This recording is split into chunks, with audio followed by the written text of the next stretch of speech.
연일 계속되는 의사일정에도 불구하고 평택복지재단에 관심과 애정을 베풀어 주시는 김혜영 자치위원장님과 박한옥 위원장님 그리고 위원 여러분께 감사를 드립니다. 그거에 앞서 평택복지재단 간부를 소개해 드리겠습니다. 먼저 김지호 사무처장입니다. 고맙습니다. 김은숙 기획연구실장입니다. 서준호 정책지원실장입니다. 이종관 경영행정실장입니다. 참고로 이종관 실장은 현직 공무원입니다. 또 우리 생활시설의 센터장님들 최을영 평택시 건강가정 다문화 가족 지원센터장입니다. 네, 안녕하세요. 이기웅 북부장애인 복지관 사무국장입니다. 안녕하십니까. 유영애 관장이 지금 해외 출타 중이라 이국장이 나왔습니다. 김태영 횡성노인복지관장입니다. 횡성노인주간보호센터장을 겸하고 있습니다. 그다음에 이원영 북부노인복지관장입니다. 안녕하십니까. 북부노인주간보호센터장을 겸하고 있습니다. 김상현 횡성장애인주간보호센터장입니다. 업무부는 일반 현황과 2016년 주요 성과 및 2017년 중점 추진 방향 주요 사업 순으로 보고 드리겠습니다. 2페이지 재단 현황 및 기부입니다. 평택복지재단은 평택 시민의 다양한 복지 수요에 부응하고 복지 서비스의 전문성을 증진하여 평택시 내실 있는 사회복지 서비스 제공에 기여하고자 노력하고 있습니다.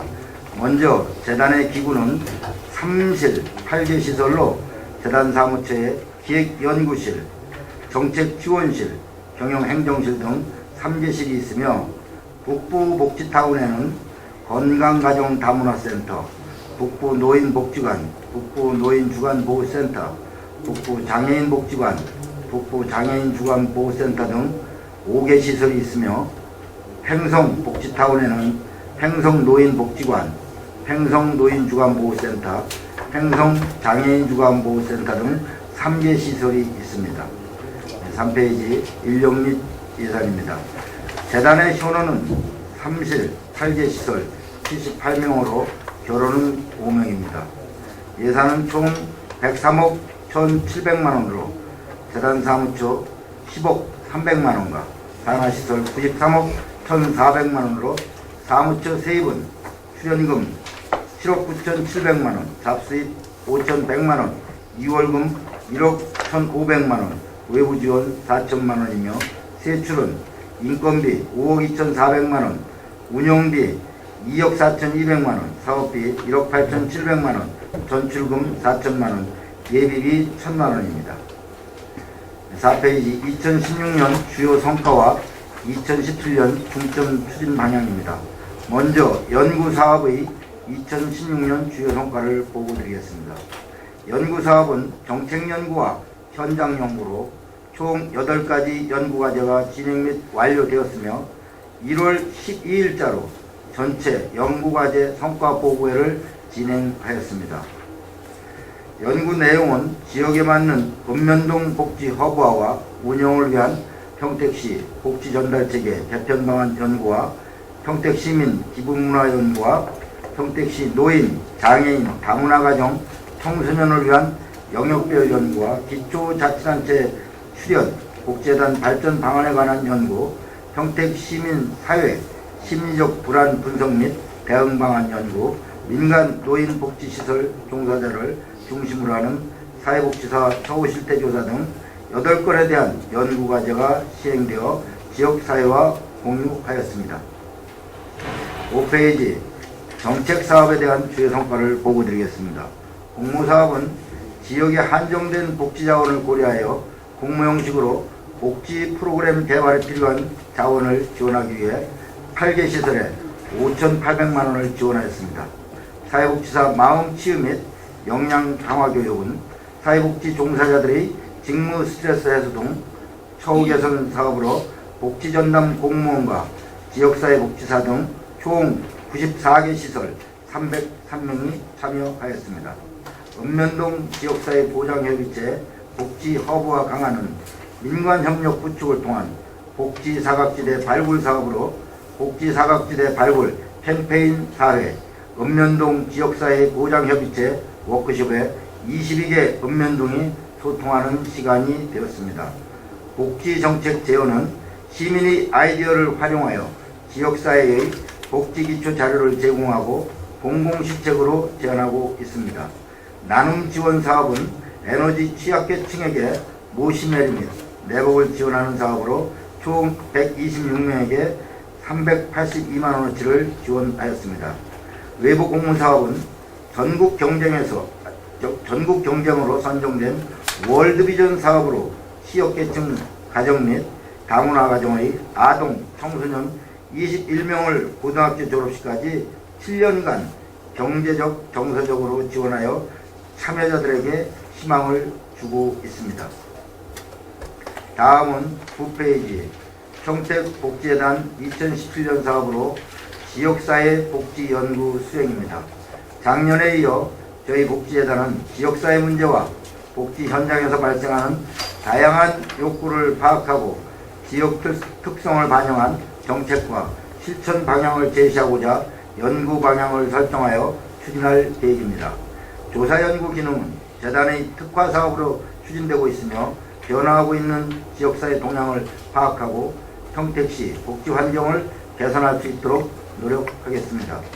첫 번째는 평택시 여성 친화도시 정책 개발을 위한 연구로 전국 76개 지역으로 확대되었으나 평택시는 현재 추진되고 있지 않아 여성과 남성이 함께하는 사회 조성을 위한 기반 연구로 추진되며, 두 번째는 복지 사각지대에 대한 읍면동단의 역할이 강조되면서 지역 공동체에 대한 관심이 높아지고 있음에 따라 복지 공동체 활동을 위한 매뉴얼 개발을 위한 연구를 진행하여 복지 허브화 및 읍면동 지역사회 보장협의체 활동에 대한 지역 특화 사업을 제안하고자 진행되는 연구입니다.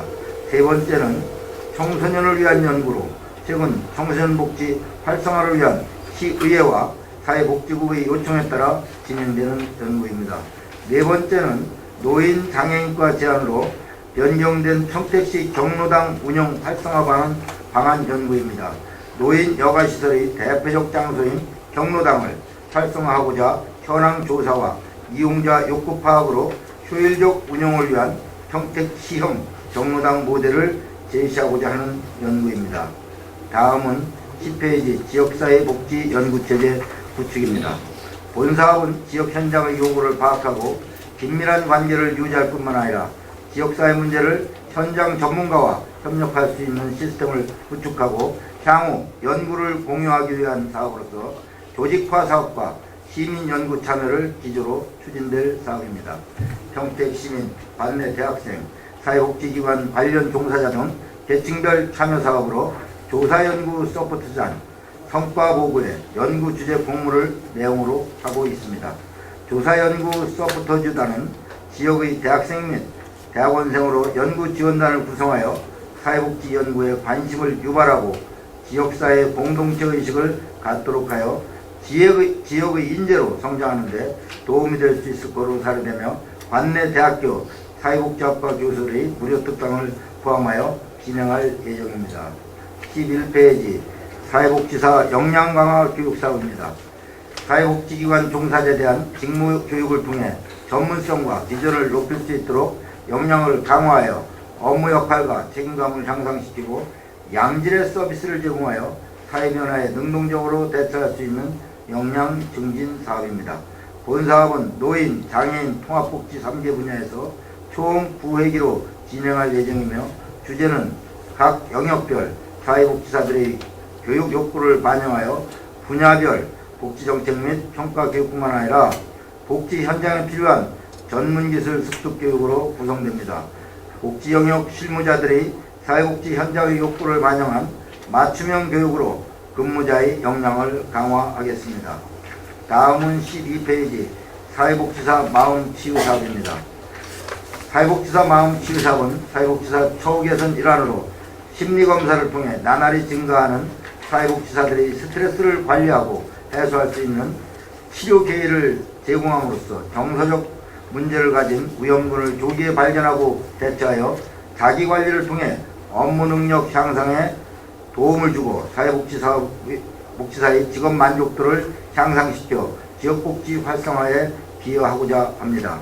대상자는 전년도 참여자 50명과 신규 참여자 50명 등 100명으로 5종의 검사 도구를 활용한 사전, 사후 심리검사를 진행하고 치료 워크숍 3회계 과정을 통해 자신을 돌아보고 치유해 나가는 과정으로 진행할 예정입니다. 14페이지 평택 희망 나눔터 사업입니다.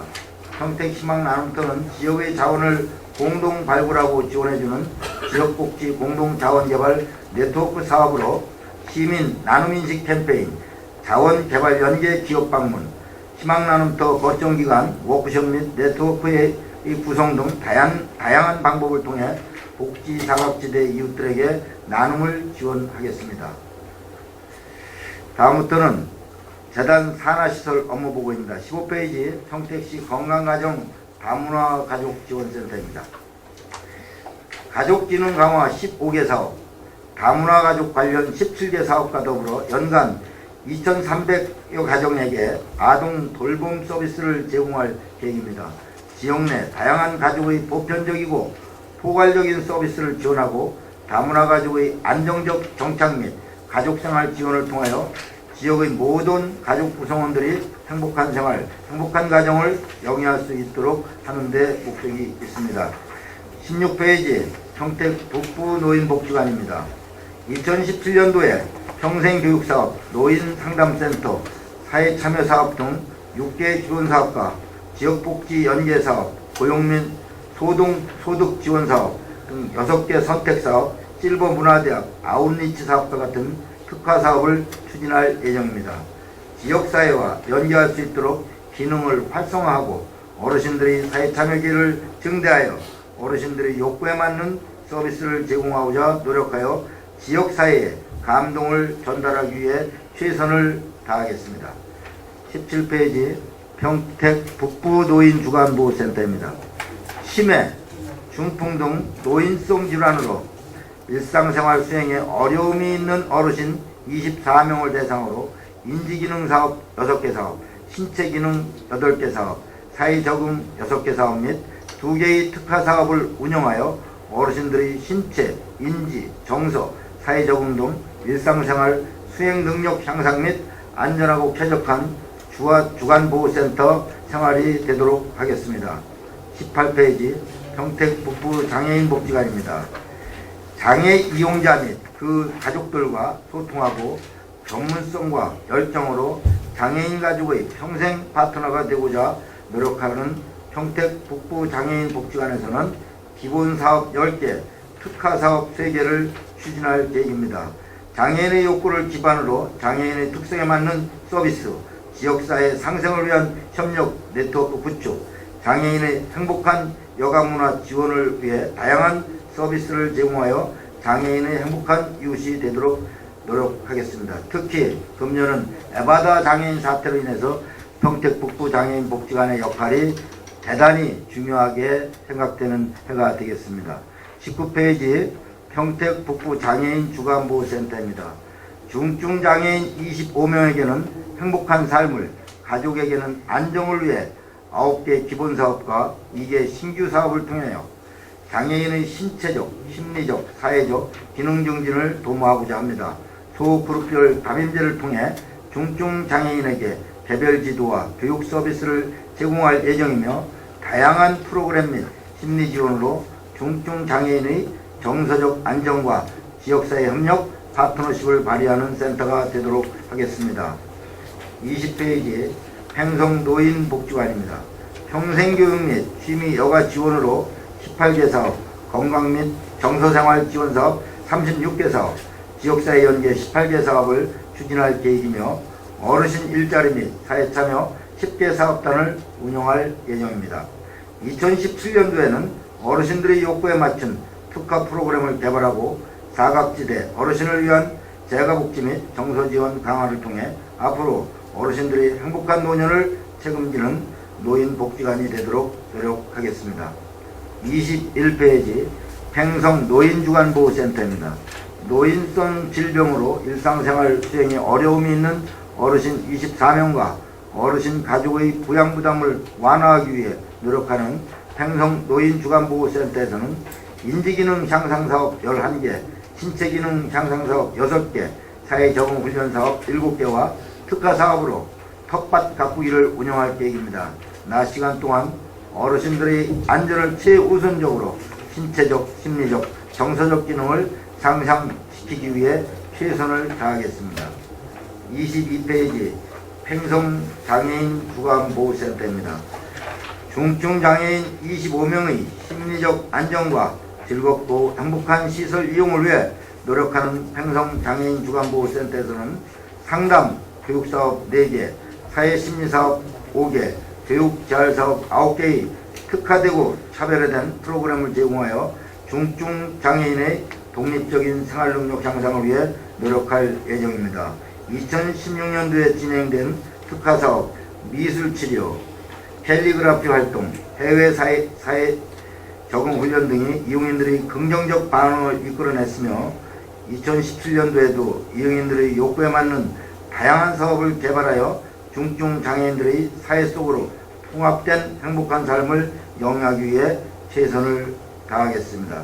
특히 저희 팽성장애인 주간보호센터는 2년 전 사고로 인해서 의회의 관심을 많이 받고 있는 시설 중에 하나입니다. 작년도에 우리 김상훈 센터장이 부임해서 장애인들을 데리고 대만, 일본 이런 경험을 통해서 그들의 사기를 방향시키고 또 우리 북부장애인 주간보호센터는 장애인들을 위해서 스키 이런 체험을 해서 아마 의회 관심 덕분인지는 몰라도 우리 평택의 장애인들이 행복한 삶을 영위하는데 큰 일조를 했지 않았나 이런 생각을 해봅니다. 이상으로 업무보고를 모두 마치도록 하겠습니다. 네, 이사장님 수고하셨습니다. 계속해서 질의 답변을 진행하겠습니다. 질의하실 위원님 계십니까?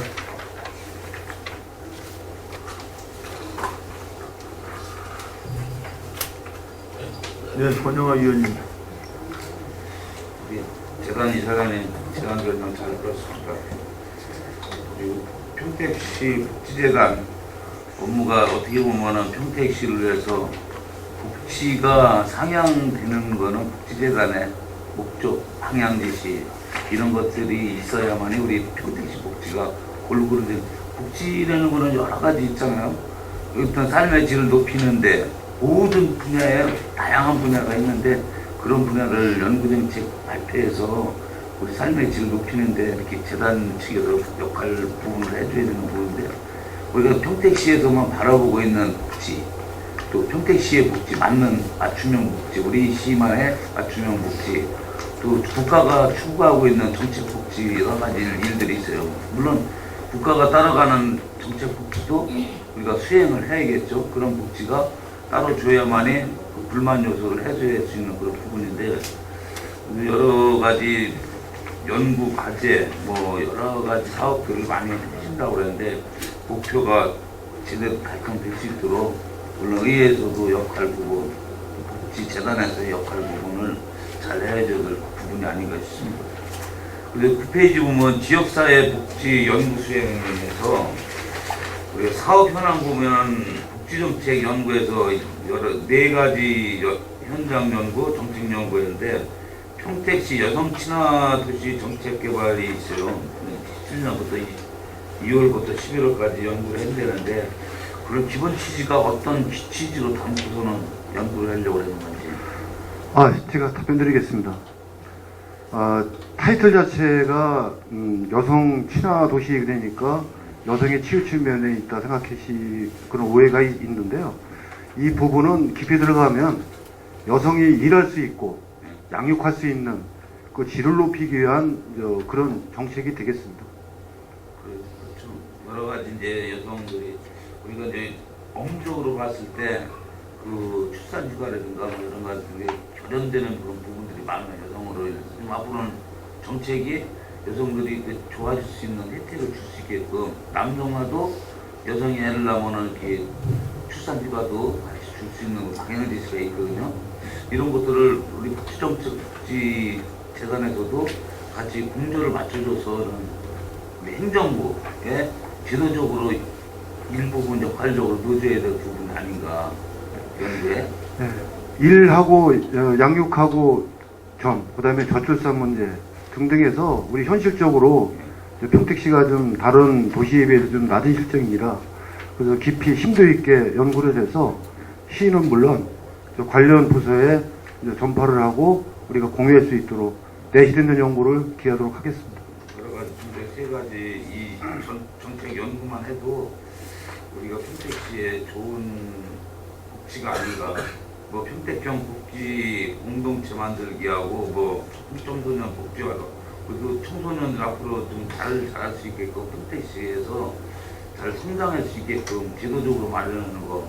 근데 경로당 운영 활성화 방안은 평택시는 이미 오래전부터 경로당 활성화 방안을 이렇게 해서 잘 됐다고 봐요. 그다음에 이제 더 요구한다는 프로그램 같은 거를 넣어서 좀 노인들이 좀 여가 선용을 할 수 있는 그런 방향 제시 같은 것들이 있다고 보는데 그 네 가지 사안이 잘 개발돼서 평택시 발전될 수 있도록 이렇게 열심히 하겠습니다. 우리 의원님 지적하신 대로 저희 그 재단이 지역 그 복지 욕구에 다가갈 수 있도록 기왕 하고 있는 거지만 그분들의 또 욕구 이런 걸 조사해서 더 평택 지역 평택의 복지 계획이 더 친화적으로 또 필요에 의해서 쓰일 수 있도록 이렇게 연구를 하는 겁니다. 명심해서 하여튼 할 수 있도록 이 자리에서 뭐 또 연구 기획실장이 왔으니까 위원님이 지적하신 내용을 잘 염두에 둬서 아마 금년 연구에 반영을 시키도록 하겠습니다. 네. 12페이지에 사회복지사 마음치유 사업이 있어요. 네.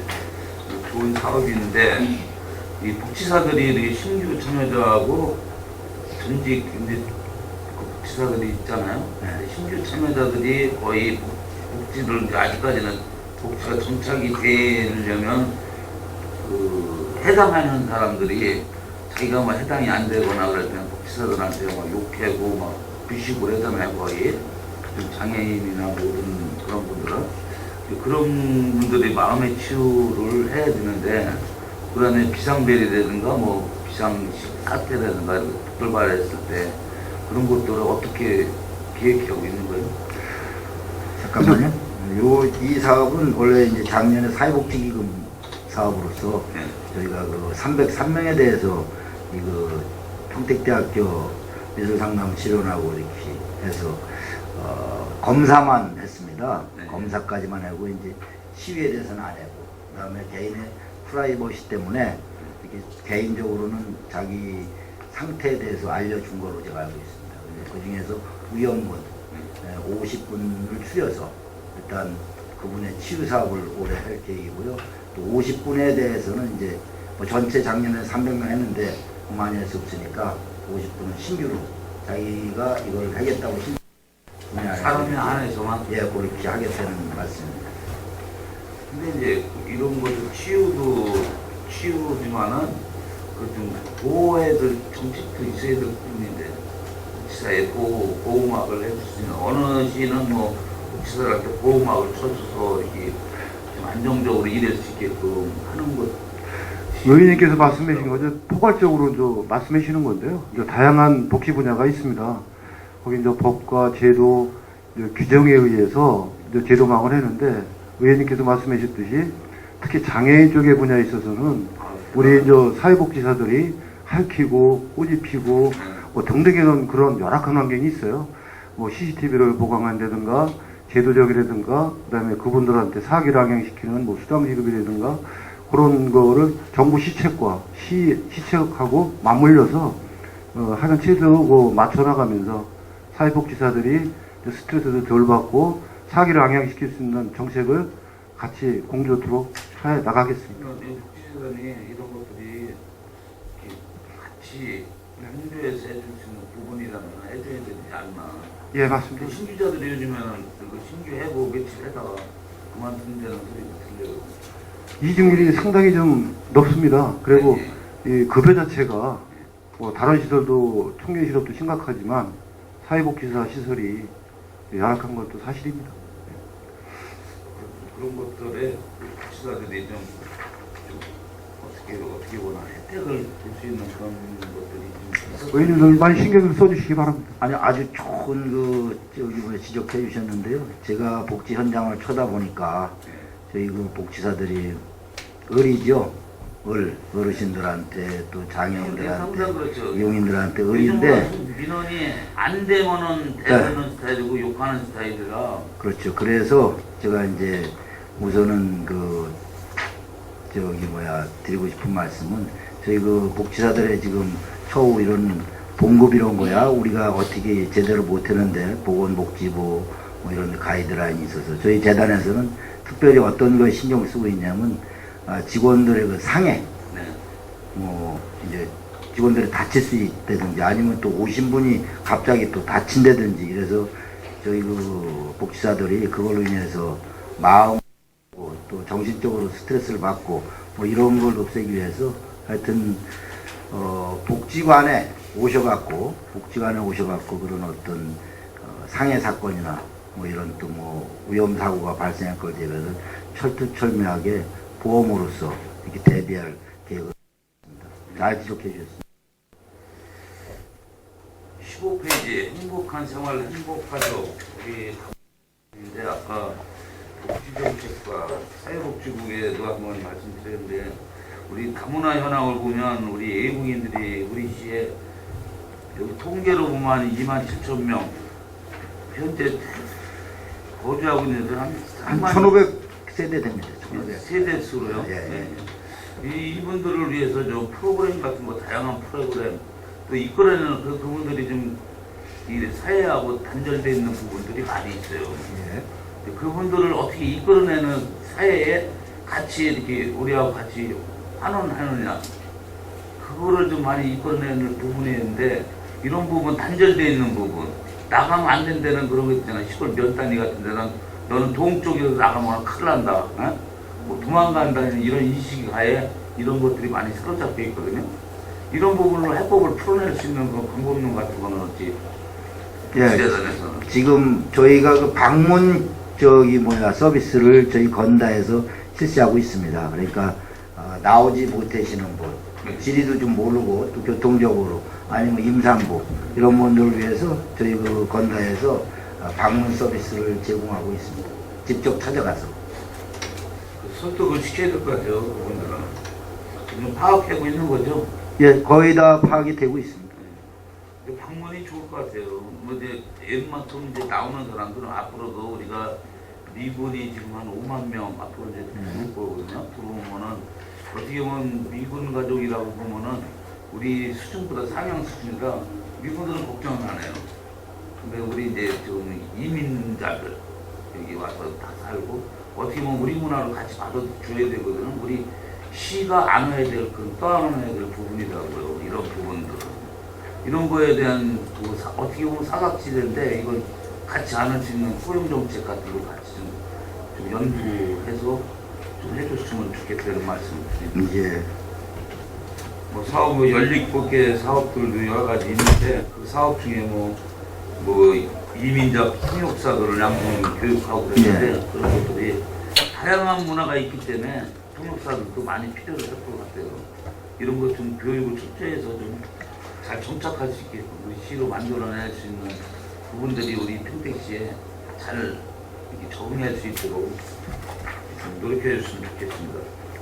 지금 의원님 지적사항 중에서 이민 통번역사라는 건 바로 그들의 그 취업 자리를 알선하기 위해서 교육을 하는 겁니다. 그래서 그분들의 그런 통번역사 교육을 통해서 저희들 그 재단에서 그분들한테 자긍심도 좀 주고 그다음에 취업도 알선시켜주고 또 끝까지 아마 그들의 그 취업 상황을 저희 건강다문화센터에서 이렇게 관리 또 뭐 이렇게 좀 유지하고 있는 걸로 알고 있습니다. 그리고 20페이지 보면 어르신들 건강과 행복 만드는 평생 친구, 일자리 및 사회 참여 등 그다음 뭐 위법 규정 뭐 이렇게 하는데 특화 행성 노인 주간보호센터나 행성 노인 복지관 이런 거 보면 특화 사업 같은 거 있죠. 특화 가꾸기. 예. 그 어르신 섬기는 노인 주간보호센터에서 특화 가꾸기는 어떻게 하려고 이렇게 하는 거죠? 그 옆에 저희 팽성주간보호센터 옆에 공터가 이렇게 이제 있습니다. 거기를 밭으로 일궈서 그분들이 이제 뭐 좀 불편하시고 장애인들 그러니까 그들과 같이 흙을 만지면서 그 뭐 배추도 심고 무도 심고 파도 심고 해서 그런 그 뭐야 백화태 그 집에서 할 수 없는 걸 그래서 같이 이렇게 장애인과 어른들이 같이 함께하는 그런 사업입니다. 그런 거는 좀 구해놨어요? 아 옆에 있습니다 밭이. 예. 옆에 밭. 왜 이게 좋냐면은 지금도 이제 그 우리 사회복지부인가 사회복지국에서도 그 노인들 어르신들 그 경로당에 텃밭 가꾸기를 하면은 보조금이 나가죠. 과장님 그 무슨 사업을 해서 종이 줍기라든가 뭐 사회봉사활동이라고. 예, 제가 예. 보충 설명드릴게요. 예. 그 노인 사회활동 지원 사업이라 해서 총 6개 정도 사업이 있어요. 어르신은 뭐 노노케어, 예. 텃밭, 보육시설 봉사 참여자, 공공시설 관리 참여자, 지역아동센터 봉사 뭐 등등이 있어서 그분들이 텃밭 가꾸기를 해드려도요 30시간에서 한 20만 원 정도 되게 지원해주고 있습니다. 이런 거 자꾸 활용해야 돼요. 아 시에서 뭐 늘려준다 그러면은 하여간 열심히 위탁해서 어르신들이 돈이 뭐 큰 돈은 아니지만 그분들한테는 소중하고 큰 돈이거든요. 아, 하여간 운동도 되고 그렇죠. 책임 의식도 갖고 네. 그다음에 일자리를 꼭 만들어주는 네. 걸 제공 어떻게 보면 조금씩은 제공을 해주는 거 아니에요. 의원님 감사합니다. 예. 이런 텃밭 가꾸기 이거 좋아요. 어르신들한테 활동하기도 좋고 이런 걸 제공만 텃밭만 이렇게 만들어주고 휴경농지 우리가 또 쓰레기 버리는 지역 이것도 개간해서 해줄 수 있으면은 그리고 지원금을 어차피 어르신들 그 일할 수 있는 지원금을 주는 거니까 네. 그런 거 활용도를 만들어내면 어르신들이 이 자부심 갖고 이런 일을 하고 있다고요. 근데 이런 거는 좀 특화 사업 하는데 여러 사업을 좀 벌려서 좀 어르신들이 좀 일할 수 있는 기회를 꼭 직업을 갖는 것보다는 이렇게 같이 공동으로 참여해서 할 수 있는 그런 사업들도 이 경쟁이 좀 치열합니다. 어르신들 한 250명 정도가 치열하면은 돈이 없다는 거 아니에요 지금. 그렇죠. 정부에서도 저 네. 한계성이 있으니까요. 여기 평성도 마찬가지고 이 북부도 여기 저 초등학교 예정부지에다가 텃밭 운영하고 막 그랬는데 이 어르신들이 서로 다 참여하려고 그러는 경쟁률이 좀 셉니다. 하나님 그렇게 센 거예요? 이거?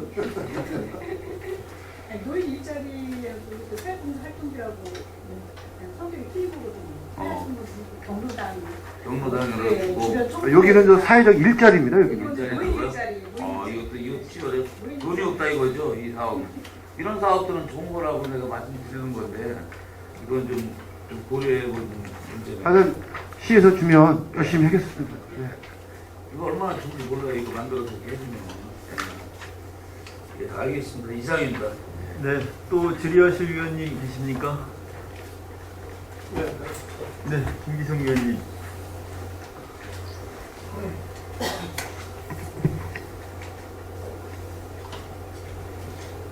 2016년 주요 성과와 2017년 추진 방향에 대해서 좀 취재할게요.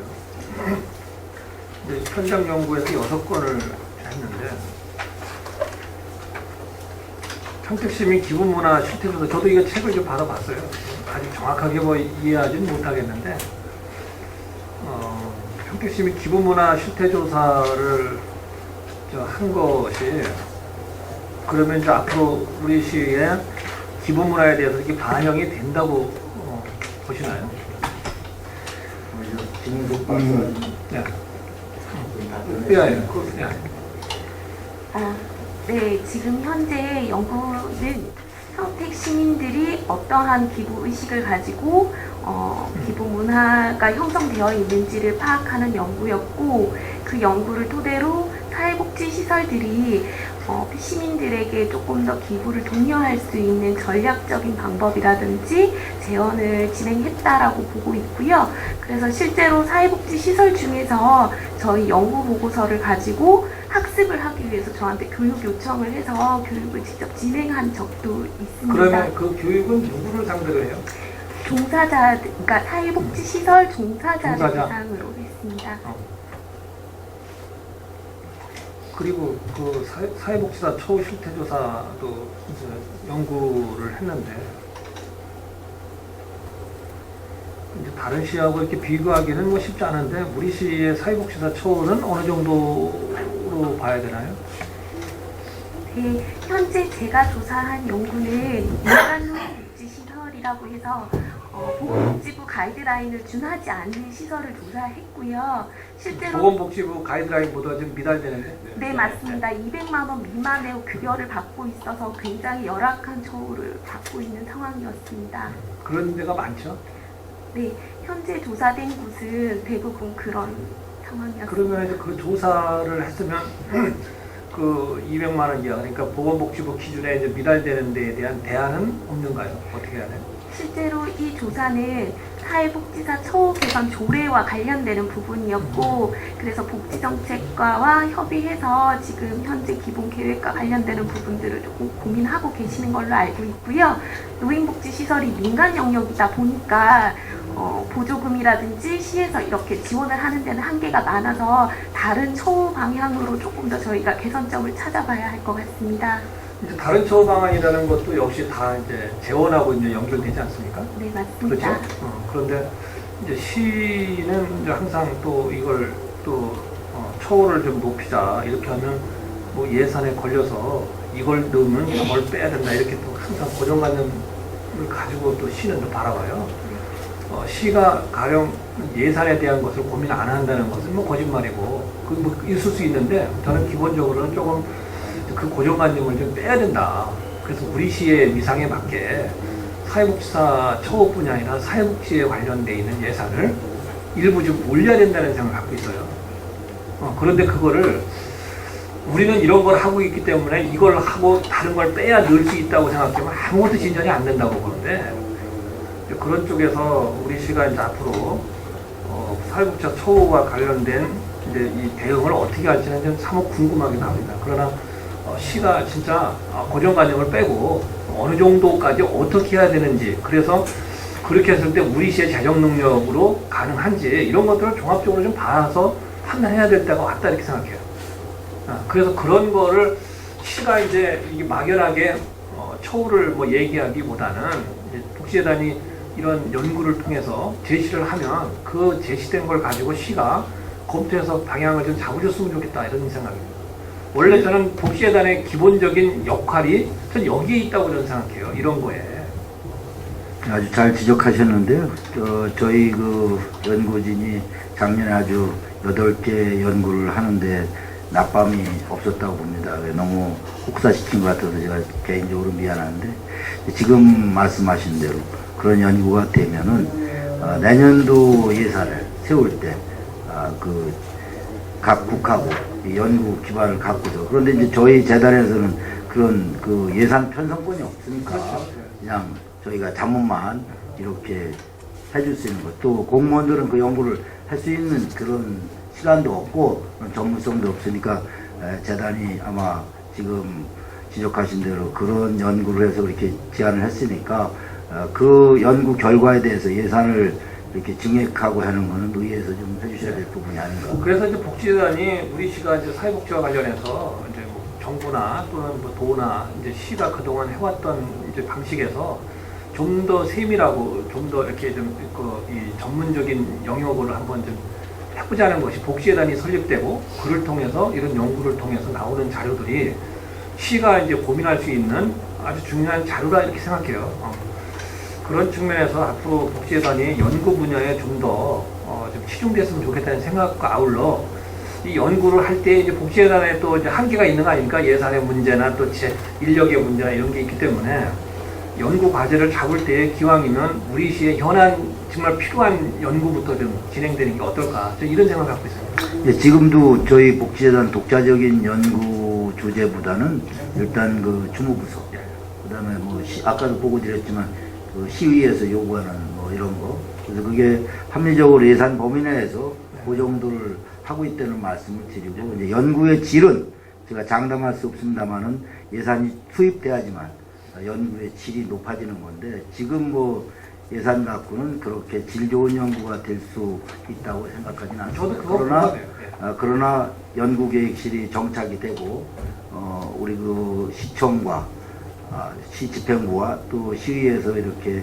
관심을 갖고 도와주고 그런다면 평택시의 복지연구는 한층 더 다른 단체에서 업그레이드 될 수 있고 발전할 수 있다고 확신합니다. 지금은 뭐 시작 단계니까요. 우리 그 박사가 작년에 1년 연구한 겁니다. 앞으로 그래서 쌓이면 좋은 그런 게 될 거라고 봅니다. 저는 이제 시에도 이제 기왕이면 이제 이 자리에서 좀 얘기하고 싶은 것이, 이제 연구를 이제 복지재단이 하는 과정에서 평택시가 이런 분야에 있어서는 좀 연구가 필요하다는 것을 복지재단하고 좀 상의가 좀 필요하다 이런 생각이고, 그리고 재단에서 이렇게 연구 결과가 나온 것들을 시가 적극적으로 좀 검토해볼 필요가 있다 이렇게 보여져요. 사실 복지재단이 이런 연구를 해가지고 시가 이걸 좀 반영해 주셔 얘기하기가 쉽지 않은 구조거든요. 그렇다면 그것을 이제 주무 이제 부서에서 연구된 자료들을 우리가 어떻게 접목해 나갈 거에 대한 그런 고민들은 시가 해야지, 재단에서 우리 이거 연구했으니까 시가 좀 해줘 이렇게 할 수 있는 구조가 아니기 때문에 그 연구 그런 거는 우리 과장님이 이제 사회복지를 중심으로 해서 그런 역할들을 좀 해줘야 된다 이런 거고요. 그리고 그 과정에서 사실 복지재단이 시의회를 이렇게 설명하거나 설득하는 건 쉽지 않기 때문에 그것은 이제 시의회와 함께 내용을 공유하고 문제를 좀 개선해 나가는 쪽으로 방향을 잡고 가줘야 된다 저는 이렇게 생각해요. 그래야 우리 시의 복지 문제가 조금씩 나아져 갈 수 있다 저는 이렇게 생각합니다.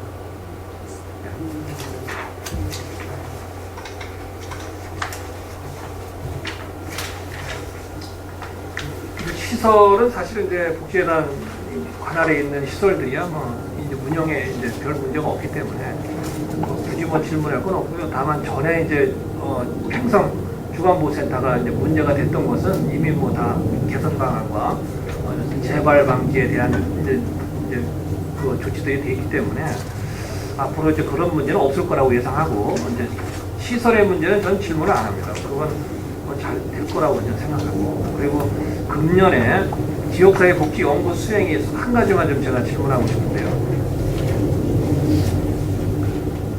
정책연구 9페이지에 정책연구의 연구 1번 평택시 여성친화도시 정책개발에 대한 게 있어요. 이제 금년 2월부터 11월까지 한다는 건데, 사실상 이게 정책연구 하나에다가 그 밑에 이제 현장연구 3개에서 4개의 연구를 2,790만 원으로 한다는데, 이게 어떤 방식으로 연구하는지 모르지만 예산 규모로 이게 가능한 건지 하나가 궁금하고, 그 다음에 두 번째는 평택시 여성친화도시 정책개발에 대한 것을 이제 어디에 이제 초점을 두고 이런 연구를 하는 건지 좀 답변이 좀 필요합니다.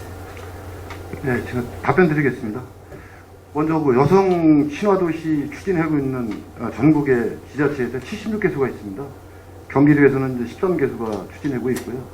시지자체는 여성이 일도 하면서 가정도 양립하는 그런 취지로 해서 평택이 여성이 살기 좋은 도시로 발돋움하기 위해서 연구를 진행했다는 말씀을 드립니다.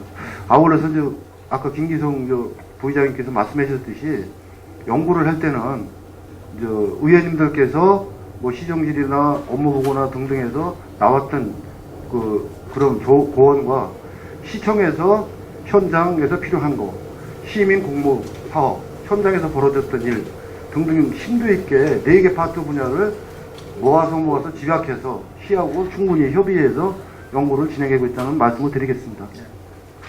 그리고 이제 현장 연구에 2번, 3번, 4번 중에 저는 3번하고 4번에 대한 얘기를 하고 싶은데요. 우선 이제 우리 평택시가 좀 전에 오전에도 제가 그 생활 청소년과에도 이제 그런 문제의식을 제기했는데, 우리 시는 사실 이제 성인 위주의 이제 뭐 사업이 주로 펼쳐지고 있어요. 이제 모든 분야에 뭐 거의 그렇습니다. 그러다 보니까 유소년, 청소년에 대한 문제는 아직 우리 시는 그렇게 그 수준 높은 뭐 복지 또는 뭐 시설 여러 가지 프로그램들이 다양하지 않다 이렇게 생각하고요.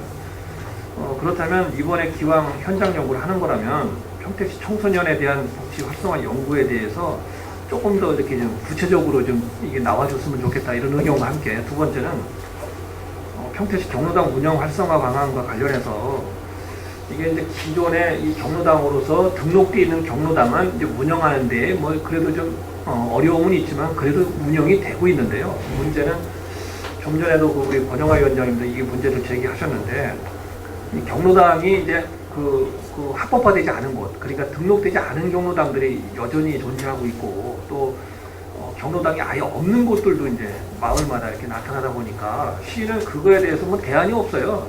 계속 얘기봐도 대안이 없는데 혹시라도 이런 연구를 통해서 대안이 좀 나올 수 있을까 하는 기대가 있거든요. 그건 어떨지 모르겠네요. 부의장님 말씀 감사드리고요. 일단 뭐 시에서 어떤 근거 규정 때문에 못하고 있다는 거는 저도 맞습니다. 맞고 우리가 528 이게 그 경로당이 있고요. 경기도에서 네 번째로 많이 있는 걸로 알고 있습니다. 다만 이제 경로당이 물리적으로 열악하고 단순한 사랑방에서 새로운 모델을 만들고자 하는 취지가 되겠습니다.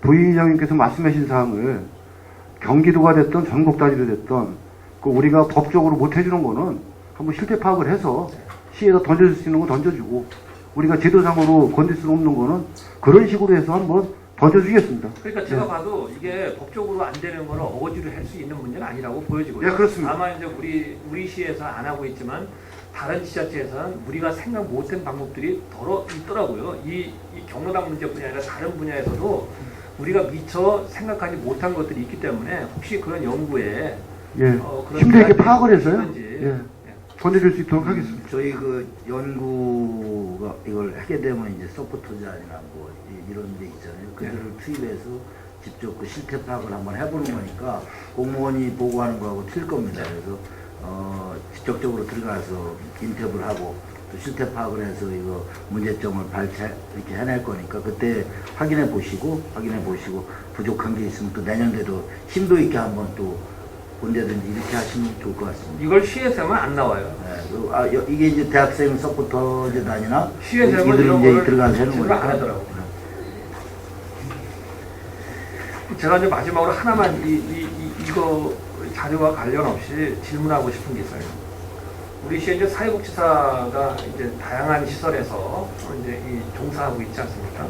시설의 종류에 따라서 복지사의 처우는 아주 각양각색으로 아주 다양하게 나타나고 있고 또 이제 시설을 이제 어떤 일을 하느냐에 따라서도 많은 차이가 있는데 제일 시급한 게 뭐라고 생각하세요? 사회복지사에 필요한 게? 저는 다른 거 말로 처우 개선 뭐 이런 거보다도 가장 중요한 게 저희 나라에 아주 중요한 법이 있어요. 근로기준법. 네. 저희 그 사회복지 시설에서 근로기준법만 적용이 된다 그래도 저희 그 복지사들의 처우는 우리가 상상하는 것 이상으로 좋아질 거다. 네. 이렇게 생각을 합니다. 왜냐하면 뭐 12시간 근무할 수밖에 없는 데가 있으면 그 12시간에 대해서 수당을 주면 되는데 이렇게 감추고 저렇게 감추고 그래서 저는 그 수당을 올려주는 거 그것도 좋지만 저희 그 시에 있는 복지시설에 근로기준법 준수 노동고용부하고 확인해서 이게 기업만 할 게 아니라 이분들도 돈을 받아가는 거란 말입니다. 그래서 저희 그 복지시설 중에서 돈을 버는 데가 있습니다.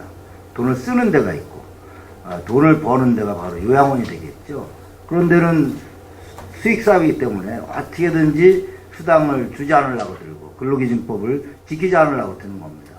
그래서 그것만 지켜진다 그러면 평택의 복지시설의 처우 개선은 뭐 다른 예산을 투입하지 않아도 된다고 봅니다. 그래서 제가 저희 그 재단 직원들한테 많이 힘들어 하지요. 저분들이. 왜?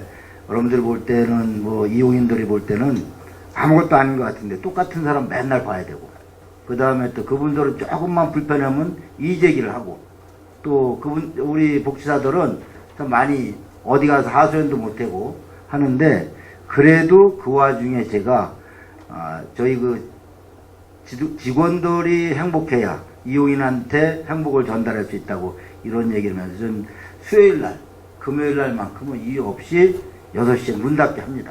제가 직접 시설을 확인을 하고, 물론 잘 안 지켜져서 해먹었는데 이제 한 1년 하다 보니까 그런 게 이제 지켜지고 있고. 그런데 지금 우리 김기성 의원님 지적하신 그런 내용이라면 시가 예산을 투입하는 것보다도 그분들이 우선은 열악해걸라요. 거기에 요양보호사 이런 분들이 그래서 그걸 근로기준법만 정확히 준수하는 것만 캠페인을 해도 전 내가 봤을 때 사회복지 시설에 종사하는 사람들의 처우 개선은 엄청나게 높아질 수 있다, 이렇게 제언드릴 수 있을 것 같습니다. 네, 잘하겠습니다.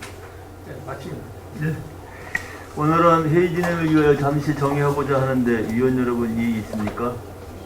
지금 이의가 없으므로 10분간 정의를 선언합니다.